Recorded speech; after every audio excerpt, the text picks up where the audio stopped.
Hello everyone, welcome back to my channel Poly Electrica. हमने अपने last lecture में wiring के बारे में कुछ डिस्कशन किया था। वायरिंग के टाइप्स भी देखे थे, जिनमें से हमने दो वायरिंग के टाइप देखे थे। पहला तो देखा था क्लिट वायरिंग सिस्टम, दूसरा देखा था wooden casing and capping wiring.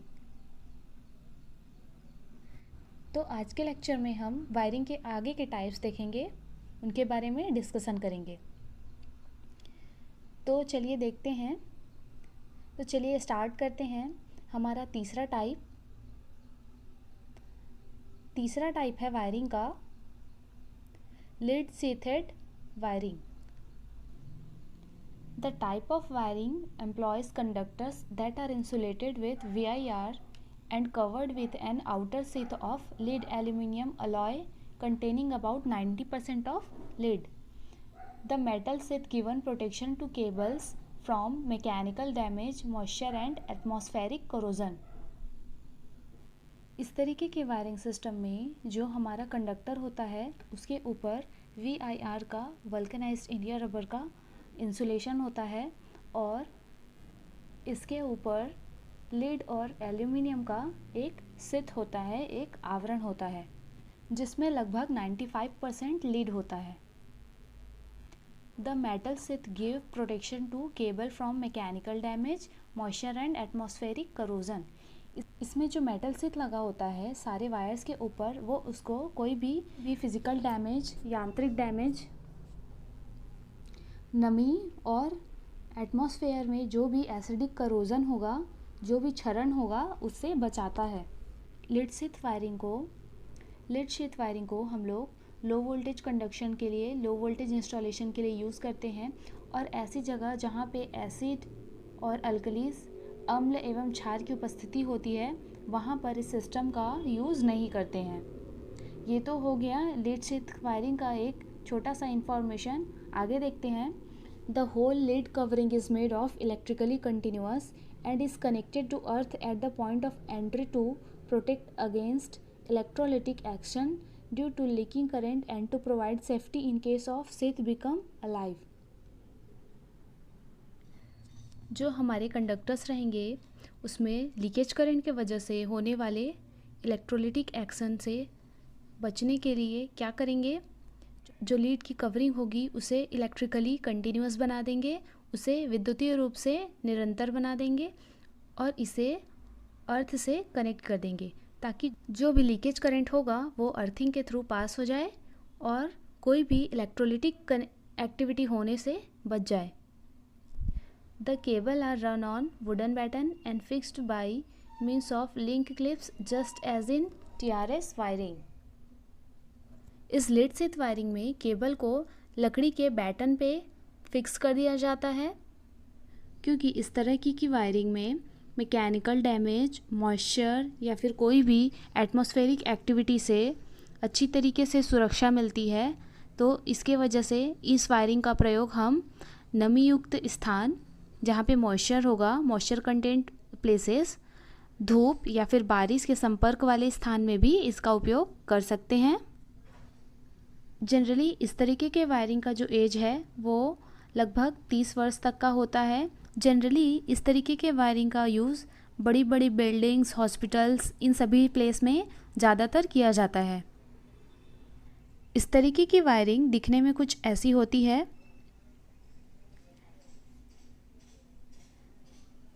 यहाँ पर देख लीजिए, जो हमारे कंडक्टर्स हैं वो सेपरेटली इंसुलेटेड हैं और उसके बाद एक आउटर लेयर से सारे कवर्ड हैं। उसका क्रॉस सेक्शनल व्यू देखेंगे। यहाँ पर देखिए, ये हो गए हमारे कंडक्टर्स जो कि सेपरेटली इंसुलेटेड कंडक्टर्स हैं। इन सभी को एक साथ एक बाहरी कवच के थ्रू प्रोटेक्ट कर दिया गया है। ये जो वायर्स के ऊपर लेयर है वो लीड की बनी हुई है। ये है लीड शीथ, ये देख लीजिए लीड शीथ। ये जो लीड शीथ है ये वायर्स को, हमारे अंदर के कंडक्टर्स को मैकेनिकल डैमेज, मॉइस्चर और एटमॉस्फेरिक एक्टिविटी से सेफ रखता है। उसके ऊपर PVC या फिर कोई अदर इंसुलेटेड मटेरियल का कवर चढ़ा दिया जाता है। ये हो गया लीड शीथ वायरिंग। ये इसका साइड व्यू देख सकते हैं। ये हुए हमारे कंडक्टर्स, ये हमारे कंडक्टर्स हैं। ये तीनों वायर एक आउटर शीथ के थ्रू पैक्ड हैं। तो ये बेसिक डायग्राम हो गए कुछ इस शीथ वायरिंग के। आगे इसके एडवांटेजेस डिसएडवांटेजेस का भी डिस्कशन करते हैं। चलिए देखते हैं।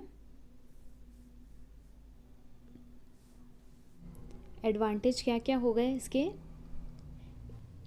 It is easy to fix and looks nice as it can be run in buildings without damaging decoration and can be printed to suit color scheme of surrounding।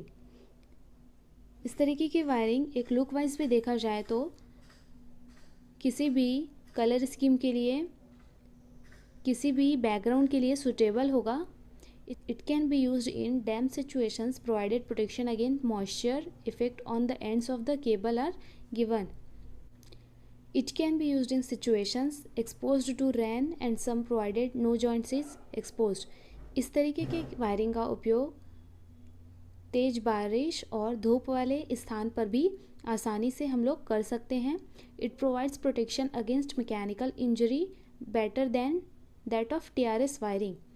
इस तरीके का जो वायरिंग है मैकेनिकल इंजरी से भी protect कर सकता है। कोई भी बाहरी यांत्रिक चोट लगने से वह वायर के अंदर डैमेजिंग होने से रोक सकता है। It's life is long if proper earth continuity is maintain through out. अगर इसमें अर्थिंग की कनेक्टिविटी अच्छी होगी तो इस तरीके के वायरिंग का लाइफ भी बहुत अच्छा होता है, बहुत लॉन्ग लास्टिंग होता है। जैसे हमने देखा था, हमने इसके पहले ही पढ़ा कि ये ऑलमोस्ट 30 ईयर तक के इसका जो एजिंग है वो ऑलमोस्ट 30 ईयर तक आराम से हो सकता है। ये इसके कुछ एडवांटेजेस हो गए कि ये पहली बात तो किसी भी मैकेनिकल डैमेज से आसानी से सेफ़ रख सकता है कंडक्टर्स को हमारे। ये हमारे कंडक्टर्स को किसी भी मैकेनिकल डैमेज, किसी भी यांत्रिक डैमेज से सेफ़ रख सकता है। उसके साथ ही साथ मॉइस्चर से भी ये सेफ्टी प्रोवाइड करता है। धूप या फिर बारिश वाले स्थान पर भी इसका उपयोग कर सकते हैं। और अगर इसकी अर्थिंग अच्छी होगी तो इस केबल का लाइफ भी अच्छा होता है। तो ये हो गए इसके कुछ एडवांटेजेस। देखते हैं डिसएडवांटेजेस क्या क्या हैं, क्या ड्रॉबैक्स हैं।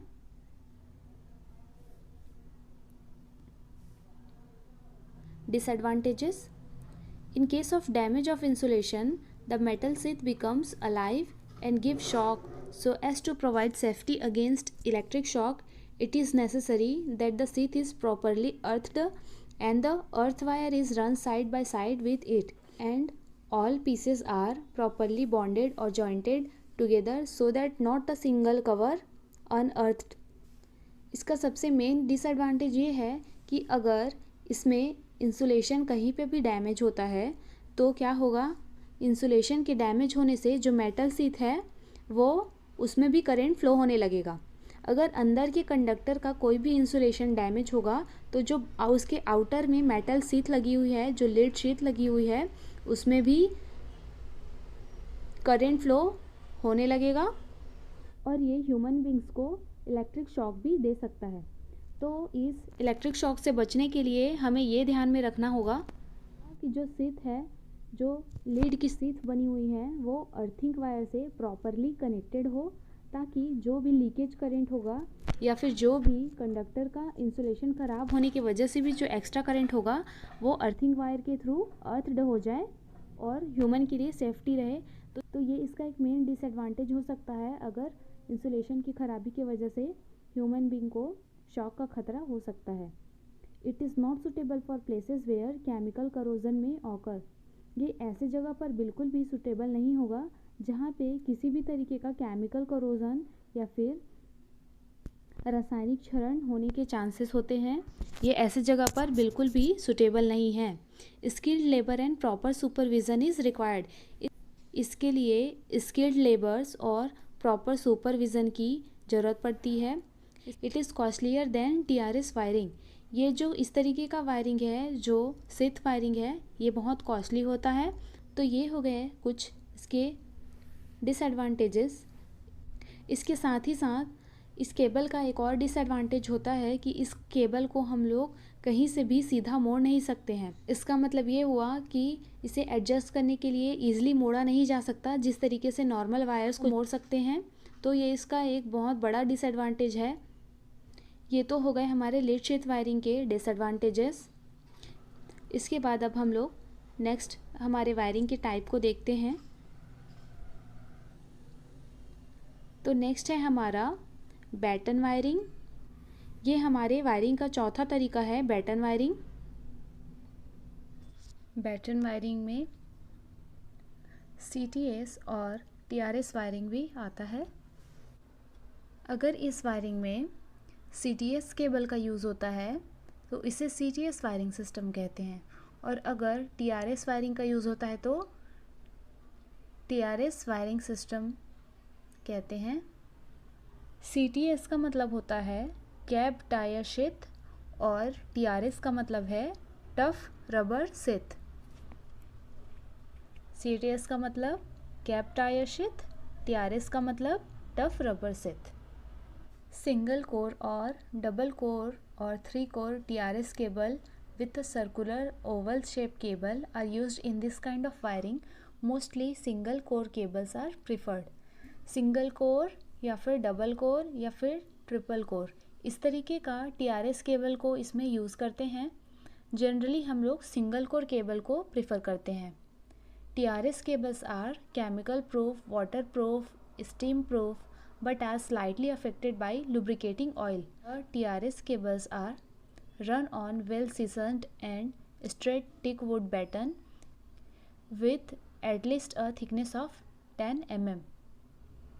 जो हमारा TRS केबल है वो केमिकल प्रूफ है, मतलब वो किसी केमिकल से रिएक्शन नहीं करता है, वाटर प्रूफ है, स्टीम प्रूफ है, लेकिन लुब्रिकेटिंग ऑयल से या फिर स्नेहक से थोड़ा बहुत इफ़ेक्ट होता है।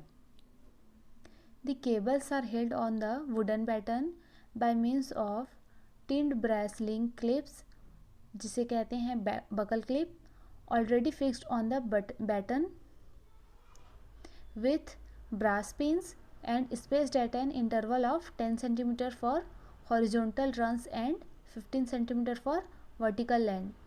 बैटन वायरिंग का कुछ डायग्रामेटिक एक्सप्लेनेशन भी देखते हैं। ये हो गया बैटन वायरिंग। इसमें एक वुडन पीस होता है इस तरीके का। इस वुडन पीस में केबल्स को हम लोग क्लिप की सहायता से लगा देते हैं। केबल्स को, ये जो है क्लिप, इनके बीच की जो वर्टिकल डिफरेंसेस हैं, इनके बीच का वर्टिकल डिफरेंस लगभग 15 सेंटीमीटर होता है। यहाँ से यहाँ तक का 15 centimetre.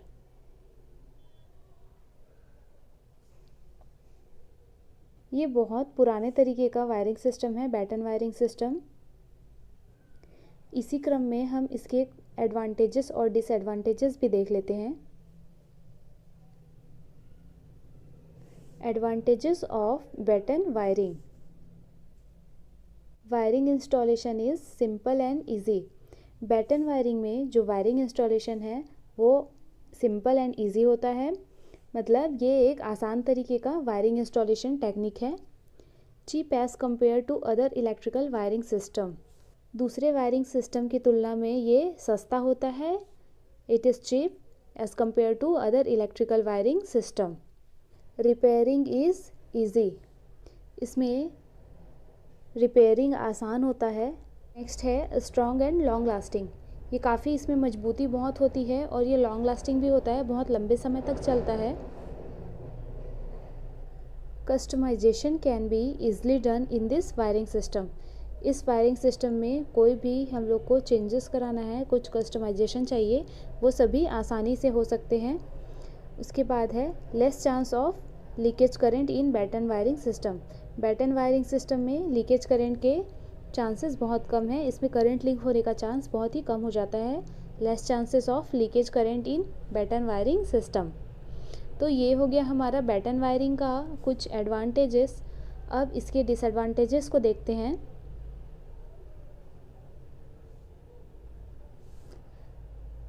Can't be installed in the humidity, chemical effect, open and outdoor areas, high risk of fires। तो क्या कहना चाह रहा है कि ज़्यादा ह्यूमिडिटी में और केमिकल इफ़ेक्ट्स में हम लोग इसको इंस्टॉल नहीं कर सकते और इसमें हाई रिस्क ऑफ फायर्स, इसमें आग लगने का भी खतरा बहुत ज़्यादा होता है। Not safe from external wear and tear and weather effects because the wires are openly visible to heat, dust, steam and smoke. इसमें जो वायर्स हैं वो बाहरी क्षतिपूर्ति से उतने ज़्यादा सेफ़ नहीं होते हैं क्योंकि ये वायर्स पूरे विजिबल होते हैं। जैसा कि हमने पहले डायग्राम में देखा, उसमें वायर्स पूरे ओपन थे, तो ये एक्सटर्नल वियर टियर से सेफ़ नहीं होगा। तो ये बाहरी क्षतिपूर्ति से, बाहरी क्षति से उतना ज़्यादा सेफ़ नहीं होगा और क्या होगा, वेदर का भी इफ़ेक्ट इस पर पड़ेगा। Heavy wires can't be used in batten wiring system. इसमें बैटन वायरिंग सिस्टम में हैवी वायर्स को हम लोग यूज़ नहीं कर सकते, अदरवाइज़ उसकी क्लिपिंग ख़राब हो जाएगी और वायर्स जो हैं पूरे हैंग होने लगेंगे। Only suitable below than 250 volt. यह सिर्फ सिंगल फेस के घरेलू वायर के लिए यह सिर्फ सिंगल फेस के घरेलू यूज़ के लिए सूटेबल हो सकता है। मतलब ये 250 वोल्ट तक के ज़्यादा से ज़्यादा इसका यूज़ कर सकते हैं बैटन वायरिंग का, उससे ज़्यादा के लिए ये सूटेबल नहीं है। Need more cables and wires. इसमें कनेक्शन करने के लिए बहुत सारे केबल और वायर की ज़रूरत होती है। ये हो गया बैटन वायरिंग का डिसएडवांटेजेस, उसके ड्रॉबैक्स। इसके बाद हम अपने आखिरी वायरिंग का तरीका देखते हैं। तो ये है हमारा कंडक्ट वायरिंग। कंडक्ट वायरिंग का मतलब है वाहक नली वायरिंग सिस्टम। इस टेक्निक में केबल्स को कंडक्ट के अंदर से ले जाया जाता है।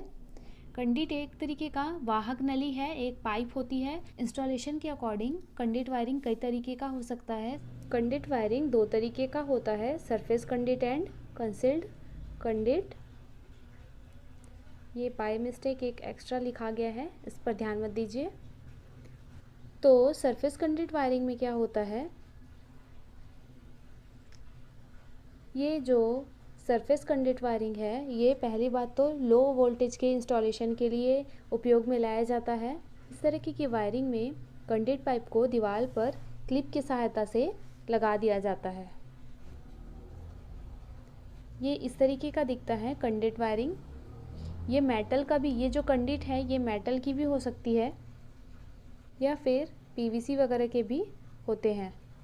ये देख सकते हैं हमारे घरों में ऐसे कनेक्शन होते हैं जिसमें लुक का फैक्टर होता है उसमें इस तरीके से वॉल के अंदर कंडक्ट को लगा दिया जाता है और जहाँ पे लुक उतना मैटर नहीं करता उसमें बाहर से ही इस तरीके से कंडक्ट को लगा दिया जाता है। कंडक्ट वायरिंग में जो दूसरा वायरिंग है वो है कंसील्ड कंडक्ट वायरिंग। इसमें कंडक्ट्स को दीवार में खांचे बनाकर फिट कर दिए जाते हैं और उसके ऊपर प्लास्टरिंग कर दी जाती है। तो जहाँ पर अगर लुक भी मैटर करता है वहाँ पर कंसील्ड कंडक्ट को यूज़ करते हैं और जहाँ पे लुक उतना बड़ा फैक्टर नहीं होता है वहाँ पर सरफेस कंडक्ट वायरिंग को यूज़ करते हैं। कंडक्ट वायरिंग के कुछ एडवांटेजेस हैं, उन्हें हम देखते हैं। कंडक्ट वायरिंग के क्या क्या एडवांटेजेस होते हैं। It is safest wiring system. Concealed conduct wiring. Concealed conduct wiring में कंडक्ट को वॉल के अंदर फिक्स करके उसके ऊपर प्लास्टरिंग कर दी जाती है, तो ये एक मैकेनिकल हजार्ड से भी बचाता है। इसमें किसी भी तरीके का यांत्रिक क्षति या फिजिकल डैमेज नहीं होता है। Appearance is very beautiful. इसका अपीयरेंस भी बहुत अच्छा है। No risk of mechanical wear and tear and fire in case of metallic pipes. अगर हम कंडक्ट वायरिंग में मेटालिक पाइप को यूज़ करते हैं, मेटल्स की पाइप को यूज़ करते हैं, तो उसमें पहली बात तो कोई भी तरीके का यांत्रिक डैमेज, मतलब बाहरी कोई भी तरीके का उसमें क्षति होने से बच जाता है, उसका कोई चांस नहीं होता है। उसके साथ ही साथ फायर या फिर आग के भी जो चांसेस हैं वो कम हो जाते हैं। Customization can be easily done according to the future needs. इसमें कस्टमाइजेशन भी आसानी से किया जा सकता है फ्यूचर एस्पेक्ट्स के हिसाब से। इसमें कस्टमाइजेशन भी आसानी से किया जा सकता है अगर भविष्य में ज़रूरत पड़ती है तब। Repairing and maintenance is easy. इस तरीके के वायरिंग सिस्टम में रिपेयरिंग और मेंटेनेंस जो है हमारा आसान होता है। There is no risk of damage of cable insulation. इसमें केबल इंसुलेशन को डैमेज होने का कोई चांस नहीं होता, क्योंकि बाहरी कोई भी मॉइस्चर, पॉल्यूटेड एयर, स्मोक, ये सारी चीज़ें केबल के इंसुलेशन के कांटेक्ट में आ ही नहीं पाते, जिससे कि हमारा केबल इंसुलेशन डैमेज नहीं होता। It is safe from corrosion and risk of fire. पहली बात तो इसमें कोई क्षरण नहीं होता, ये क्षरण से पूरी तरह सुरक्षित है और इसमें आग लगने के चांसेस भी कम हैं। It can be used even in humidity, chemical effect and smoky areas. जहाँ पे मॉइस्चर रहता है, जहाँ नमी होती है, केमिकल इफेक्ट्स दिखते हैं एयर में, जहाँ पे स्मोक होता है एयर में, स्मोकी एरियाज़ हैं, उन सभी जगहों पर भी ये यूज़ कर सकते हैं। No risk of electric shock in case of proper earthing and grounding of metallic pipes. जो मेटालिक पाइप्स को हम यूज़ कर रहे हैं, मेटालिक कंडक्ट्स यूज़ कर रहे हैं, उनकी अगर प्रॉपर तरीके के अर्थिंग कर दी जाए तो उसमें इलेक्ट्रिक शॉक का भी खतरा जो है वो एकदम नेग्लिजिबल रहता है। It is reliable and popular wiring system. ये एक रिलायबल सिस्टम है और बहुत पॉपुलर भी है। इसमें इस वायरिंग पर हम भरोसा कर सकते हैं, ट्रस्ट कर सकते हैं। Sustainable and long lasting wiring system. ये जो है सस्टेनेबल और लॉन्ग लास्टिंग, ज़्यादा दिनों तक टिकने वाला वायरिंग सिस्टम है। ये हो गए हमारे कंडक्ट वायरिंग सिस्टम के एडवांटेजेस। इसके साथ ही साथ कुछ डिसएडवांटेजेस भी हैं, उनको भी हम देख लेते हैं। Disadvantages of conduit wiring system. It is expensive wiring system due to PVC and metallic pipes, additional earthing for metallic pipes, T and elbows, etc. इस टाइप के वायरिंग में, इस टाइप के कंडक्ट वायरिंग में अगर हम लोग मेटालिक पाइप्स यूज़ करते हैं, साथ ही साथ उसके अर्थिंग के लिए भी सेटअप लगाते हैं, तो इससे इसका कॉस्ट बहुत बढ़ जाएगा। इसलिए ये बहुत एक्सपेंसिव तरीके का वायरिंग हो गया। Very hard to find the defects in the wiring. इसमें डिफेक्ट्स फाइंड करना बहुत मुश्किल होता है, क्योंकि जो हमारे वायर्स हैं वो कंडक्ट्स के अंदर होते हैं, तो कहाँ पर फॉल्ट हुआ है ये फाइंड करने में थोड़ी मुश्किल होती है। तो कहाँ फॉल्ट हुआ है ये फाइंड करने में थोड़ी मुश्किल होती है। Installation is not easy as simple. Installation इसका उतना आसान नहीं होता है। Risk of electric shock without proper earthing and grounding system. अगर हमारे मेटेलिक कंडक्ट्स हैं उनमें अर्थिंग प्रॉपर तरीके से नहीं हुआ है तो किसी भी पर्सन को इलेक्ट्रिक शॉक लगने का जो रिस्क है वो बढ़ जाता है। Very complicated to manage additional connection in future. Additional connection करने के लिए ये कॉम्प्लिकेट हो जाता है।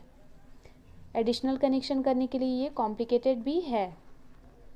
तो ये हो गया हमारा कंडक्ट वायरिंग सिस्टम, और इसी सीक्वेंस में हमने टोटल 5 वायरिंग के तरीके पढ़ लिए। Cleat wiring, wooden casing and capping wiring, sheath wiring, batten wiring और कंडक्ट वायरिंग। तो ये कंप्लीट होता है हमारे 5 तरीके का वायरिंग सिस्टम। आज का क्लास हम यहीं पर एंड करते हैं। इनके कंपैरिजन और कुछ इम्पॉर्टेंट पॉइंट और भी हैं जिन्हें हम अगले क्लास में डिस्कस करेंगे। Thank you.